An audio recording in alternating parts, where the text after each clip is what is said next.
आज के ये प्रोग्राम इदारा अरबाब सुखन गोरखपुर की जानिब से हज़रत मौलाना तारिक शफ़ीक नदवी साहब के एहतमाम से आप ही की रिहाइशगाह पर आप ही की सदारत में मुनक़्क़िद हुआ, जिसका उन्वान था एक शाम सालिक गोरखपुरी के नाम।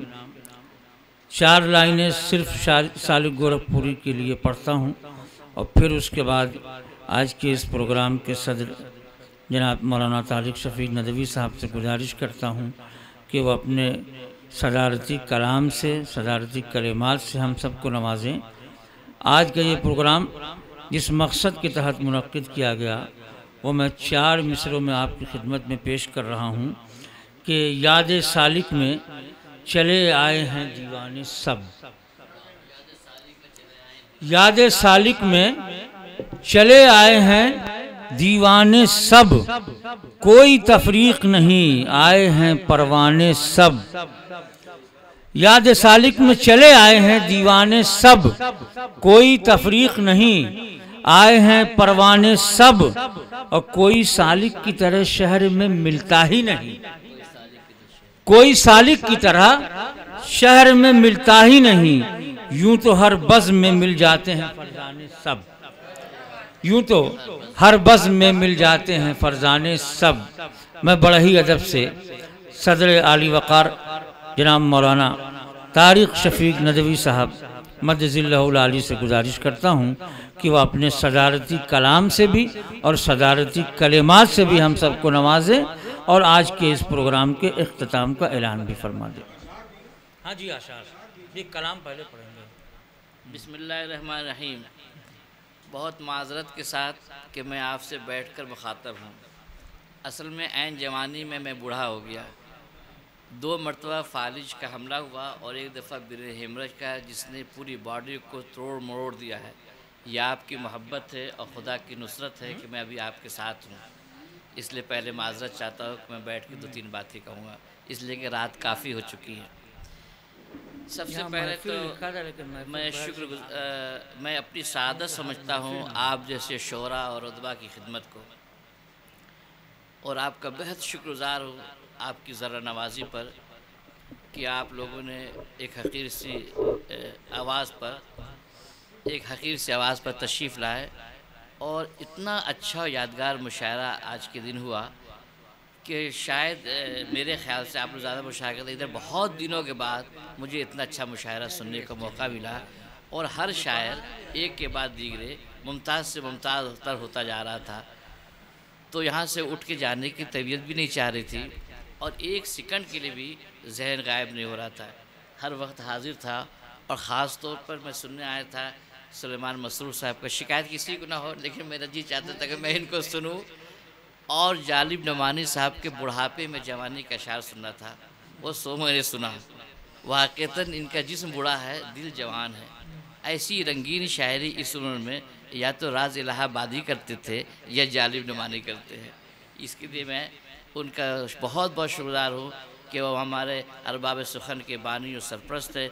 मुस्तकिल 1975 से लेकर अब तक उसकी सरपरस्ती कर रहे हैं और कितने शोरा को इन्होंने जन्म दिया, उस्ताज़ुल असातिज़ा है। और मैं इस वजह से भी शुक्रगुज़ार हूँ कि इस महफ़िल में हमारे पास अनवर ज़िया साहब जैसा उस्ताद मौजूद है और कन्वीनर जलाल समानी साहब की आवाज़ की तो धूम है, हम सब इनकी आवाज़ के आशिक़ हैं। इसी तरीके से सबसे ज़्यादा अगर मैं शुक्रिया अदा करूँ तो अपने हाफिज़ नसरुद्दीन साहब का शुक्रिया अदा करता हूँ कि उन्होंने न जाने कैसे इस प्रोग्राम को ऑर्गेनाइज़ किया। ये मेरे बस की बात नहीं थी, ख्वाहिश मेरी ज़रूर थी, लेकिन उन्होंने किया और आप सब लोग इतनी देर तक बैठे हैं, इसलिए सबके शुक्रिया के साथ मैं एक बात और उसके बाद से फ़ौरन 2-4 अशार सुना के, क्योंकि रात काफ़ी हो चुकी है, इसलिए गुफ्तगू का माहौल ही भी नहीं है। इरशाद सालिक साहब के सिलसिले में ये शाम सजाई गई है। 1931 में पैदा हुए और 2016 में वो इस दुनिया से रुखसत हो गए। 85 साल की उम्र में ज़िंदगी के तमाम शोबे जात से उनका रिश्ता इंतहाई गहरा था और जिस शोबे में भी गए वहाँ रंग छोड़ कर का है, गहरे नक़ूश छोड़ कर का है। उनके उन नक़ूश पर भी चलने की ज़रूरत है और उनके उस पर अदब और शायरी पर जो काम है उस पर काम करने की ज़रूरत है।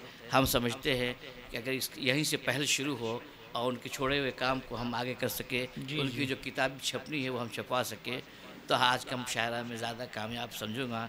और उनका एक शेर मुझे याद है, वो आप लोगों ने बहुत बार सुना होगा, मैं उसको सुना देता हूँ कि इस तरह अपने देश में सहमा हुआ हूँ मैं, इस तरह अपने देश में सहमा हुआ हूँ मैं, जैसे कि कोई टूटी नाव पे बैठा हुआ हूँ मैं, और जंगल की नागिनों मुझे डसना फजूल है, जंगल की नागिनों मुझे डसना फजूल है, शहरे वफा के सांपों का काटा हुआ हूँ मैं।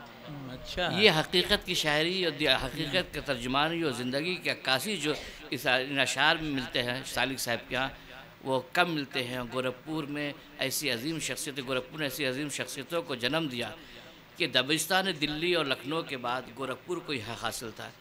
मुझे शिकायत है अपने गोरखपुर से कि गोरखपुर ने अपनी शख्सियतों को ज़िंदा रखने की कोशिश नहीं की। हम समझते हैं कि इस मुशायरे से इसकी भी पहल करेंगे कि हमारी जो शख्सियतें रुखसत हो गई हैं और जो शख्सियतें उभर रही हैं उनको हम याद करें, इनकी हम हौसला अफजाई करें। यकीनन आपकी हौसला अफजाई के नतीजे में वसीम मज़हर साहब इतनी अच्छी शायरी करने लगे कि नेशनल पैमाने पर वो हमारी तर्जुमानी कर रहे हैं।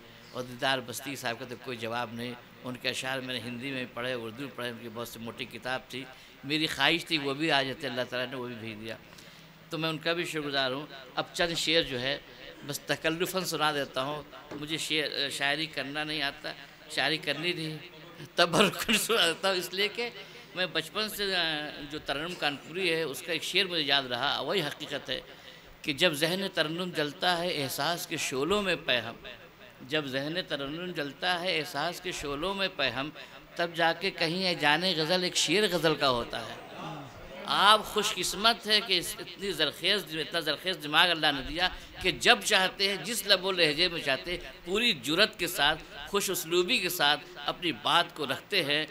हुकूमत सुनने तो थर्रा जाए, अहले ईमान सुनने तो गैरत जाग जाए, यह आपकी शायरी की कामयाबी है।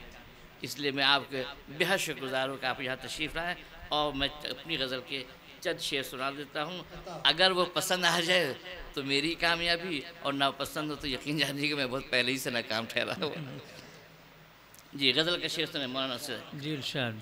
मुझे भी अपने दामन में छुपा लेते तो क्या होता, मुझे भी अपने दामन में छुपा लेते तो क्या होता, करम फरमा के मेरी भी दुआ लेते तो क्या होता। अच्छा, मुझे भी अपने दामन में छुपा लेते तो क्या होता, करम फरमा के मेरी भी दुआ लेते तो क्या होता। न ख्वाहिश वज़ीरी की न शाही की तमन्ना है, न ख्वाहिश वज़ीरी की न शाही की तमन्ना है, गदाए आस्ताना ही बना लेते तो क्या होता, गदाए आस्ताना ही बना लेते तो क्या होता।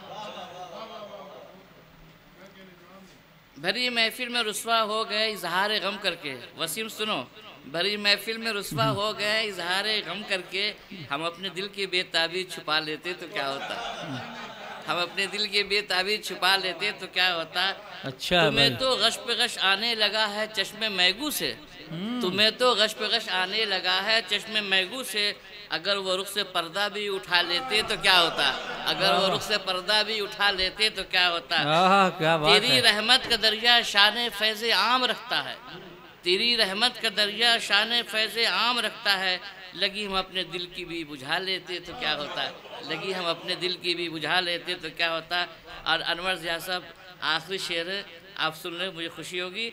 सुना है तेरी बज़्मे नीम शब हर रोज़ सजती है, सुना है तेरी बज़्मे नीम शब हर रोज़ सजती है, मुझे भी मेहरबान होकर बुला लेते तो क्या होता। जज़ाकल्लाह, बहुत शुक्रिया। बहुत बहुत शुक्रिया हज़रात गिरामी। मैं आप सब के शुरू के साथ इस कामयाब प्रोग्राम के अख्ताम का ऐलान करता हूँ, इस तौर पर कि महाज़र हाजिर है, आप उससे तनाउल फरमा के जाएँ। इस वक्त तो फिलहाल खत्म ही है।